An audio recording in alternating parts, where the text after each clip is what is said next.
Kantara cinema താരങ്ങളുടെ യഥാർത്ഥ പേര്. ബർമ എന്ന വേഷം ചെയ്ത ഋഷഭ് ഷെട്ടി. രാജാവായ രാജശേഖരൻ എന്ന വേഷം ചെയ്ത് ജയറാം. രാജമാത രാജലക്ഷ്മി എന്ന വേഷം ചെയ്തത് രമിത ശൈലേന്ദ്രയാണ്. പ്രിൻസസ് കനകാവതി എന്ന വേഷം ചെയ്തത് രുക്മിണി വാസന്താണ്. കുലശേഖരൻ എന്ന വേഷം ചെയ്തത് ദേവിയെയാണ്.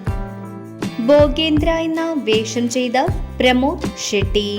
ബൂബ എന്ന വേഷം ചെയ്ത നവീൻ ഡി പടിൽ. പെപ്പെ എന്ന വേഷം ചെയ്ത രാകേഷ് പൂജാരി. ചെന്ന എന്ന വേഷം ചെയ്തത് പ്രകാശ് തുമിനാടാണ്. സംഗപ്പ എന്ന വേഷം ചെയ്തത് ദീപക് റായ് പനാജയാണ്.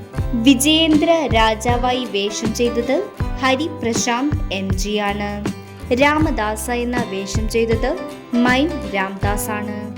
ബാല രാജ്വതി. സമ്പത്ത് റാം. രഞ്ജൻ ഷെട്ടി. കുലശേഖരന്റെ ഭാര്യയായി വേഷം ചെയ്തത് ഐറ കൃഷ്ണയാണ്. നവീൻ ബോണ്ടേൽ. വ്യാപാരിയായി വേഷം ചെയ്ത അച്യുത് കുമാർ.